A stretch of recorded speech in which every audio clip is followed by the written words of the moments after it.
Hi hello friends, पुन्हा एकदा खूप दिवसांनी तुमचं प्रियाज किचनमध्ये स्वागत आहे. आज आपण तिळगुळाची वडी करणार आहोत.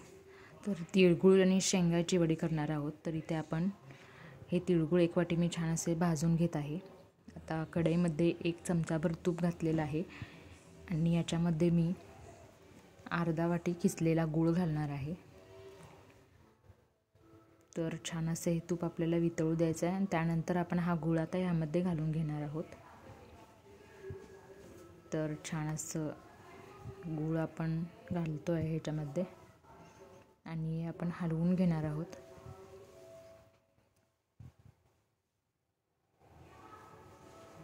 तर छान असे आपण हलवलेलं आहे.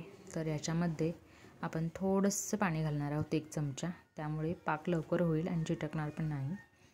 तर छान असं आपण हे वितळून घेतलेलं आहे. आपल्याला तोपर्यंत हलवायचं आहे जोपर्यंत त्याची गोळी तयार होत नाही. तर इथे मी पाण्यामध्ये बघणार आहे याची छान अशी गोळी तयार होत आहे का. तर बघू शकता आपण, छान अशी गोळी तयार होत आहे. आपला पाक रेडी आहे.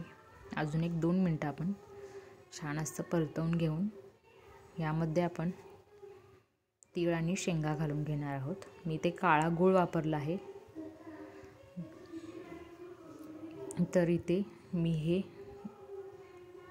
तीळ घालत आहे, छान असे भाजलेलं तीळ आहे आणि ह्याच्यामध्येच मी ते शेंगा घेतलेल्या आहेत त्या देखील घालणार आहे. काही शेंगा मी फोडलेल्या आहेत, काही तशाच घातलेल्या आहेत, त्यामुळे टेस्ट छान लागते. तर छान असं आपण हे एकत्रित करणार आहोत आणि मी ते ताटाला छान असं तूप लावून घेतलेलं आहे आणि त्याच्यामध्ये हे मी मिश्रण ओतत आहे. मकर संक्रांतीनिमित्त आपण ही तिळगुळाची वडी करत आहोत. खूप टेस्टी लागते.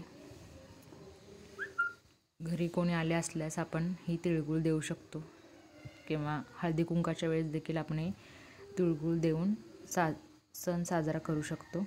तर मी त्या हाताला जरासं तूप लावून याचा एक थोडासा भाग घेऊन बघते हातावर. तर छान असं गोळी रेडी झालेली आहे. तर आपण तशाच प्रकारे छान असं हे पसरवून घेणार आहोत आणि याच्या वड्या पाडून घेणार आहोत. तर बघू शकता थोडंसं गरम आहे.